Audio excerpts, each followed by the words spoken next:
it's of course a great honor for us to receive this award, and I like first to thank all the individuals who have been involved in making it possible. First, Bob Morris and his colleagues on the board who has created the foundation, and then of course the prize committee that chose us, who selected us for the award, and then our friend Fred Jakubovic, who nominated us.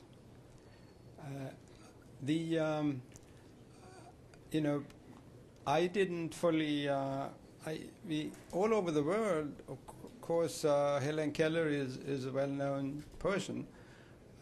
You hear about her as a child and her struggle to communicate with the world, and but she was sort of so high up on the pedestal in a way, so it was hard to reach really what she was all about. And one thing that I'm grateful to to Laura Beckwith and Bob Morris, that we have been educated in the process of being selected for this distinguished award, and because they have sent us books and tapes and about Helen Keller and her life and what she did and her spirit, and what struck me and appealed to me was her spirit of independence and absolute determination to conquer any hindrance in her way. And I think there were a number of quotations, statements she made, and the one that appealed to me personally very much, she said, "Life is either a daring adventure or nothing." And so I realized that she was a woman of my taste, and was again very touched about the fact that we received this award. Now, I'd like to make a few personal comments just to set our work sort of in this, why it's in some ways is relevant perhaps to Helen Keller and what she was all about. I grew up in Sweden, and my father was a psychiatrist, head of a big hospital, and so I grew up in the mental institution until I was 20 years old, practically. And I learned, therefore, very early in life to meet people who had to struggle, either with their own mental problems or with acceptance by the outside world that they were different. And so I think perhaps that to a large extent led me to medical school, and where I practiced actually psychiatry for a little bit, but I was frustrated by the fact that there was this was in the early 50s, there was very little you could do in order to feel that you could help people and treat them so that they could go home and be cured. And in fact, in that mental hospital, patients stayed in for 10, 15, 20 years with no real hope for the future. So I decided to then go into basic research, try to understand about the brain, since we didn't seem to know much about it. And in medical school, I then became interested in neuroscience, basic research, and then I had the fortune to be invited to the laboratory of Stephen Kufler, as Fred mentioned, who was then in the basement of the Wilmer Institute. Those of you who are in ophthalmology probably know Wilmer Institute, but this was the old Wilmer Institute, and it was a rather dreary basement where we had a small room about 15 feet by 15 feet that we had our offices and where we did our experiments. So David joined me there in 1958, and as Fred mentioned, we worked together for about 16 years. That's probably right. And during this period, we did a lot of experiments, and we always worked together by ourselves. One of the problems we were interested after we had learned something about how the brain, the visual cortex, process information from the eyes, we were interested in the development of the visual cortex and the visual system as a whole. And we learned that early in life there is a critical period. We found that, and this is done with animal experiments, we found that and this is also since been found to be true also in man, that you are born with the brain, the eye and the brain ready to be used, so that you can see and recognize objects, etc.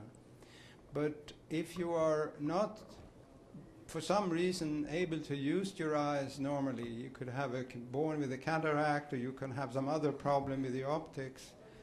This if this happened early in life, this lead to permanent damage in the connection between the eye and the brain, which lead to blindness. And so this is a critical period during which period you should see too that the eye receive normal visual experience. So now this of course led us to enter the discussion of nature and nurture, because we knew that the connections between the eye and the brain were genetically determined.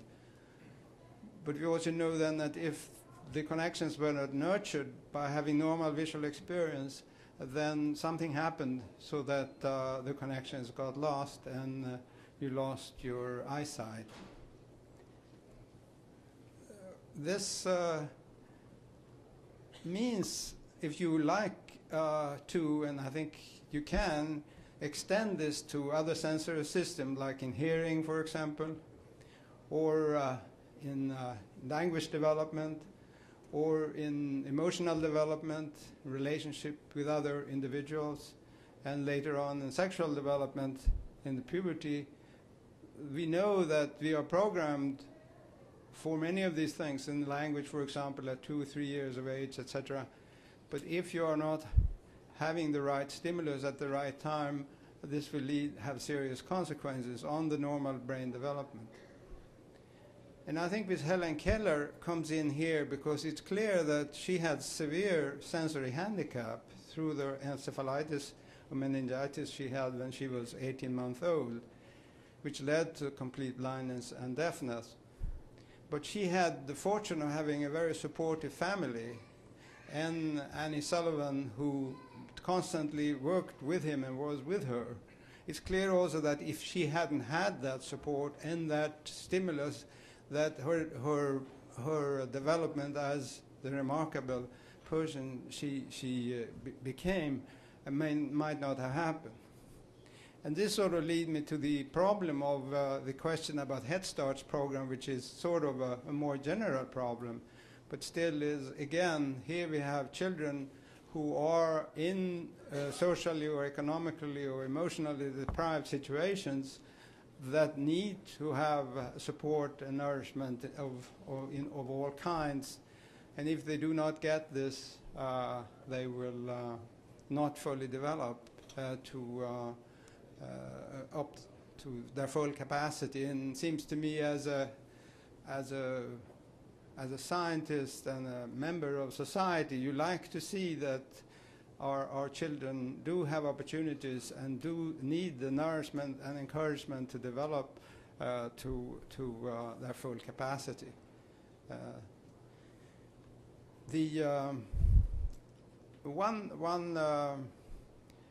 Fred mentioned that I have, in the last 4 years, I have been president of Rockefeller University, and I look upon that. I've left the laboratory more or less because it's very hard to do more than one thing if you want to do it well. At least that's my experience. But the reason and the enjoyment of being head of an institution is that you can, in fact, give opportunities for young scientists to have resources and develop, because we all need to be nourished. Even if you're a student and an adult, you still need encouragement and nourishment for you to further develop your abilities and capacities. So for me, this prize is especially important in that it puts me in the context of what I have aimed for more or less all my life, that is to try to understand the brain better and see what we can do in order to further and improve life for people on this planet. So I again express my thanks to the Helen Keller Research Foundation.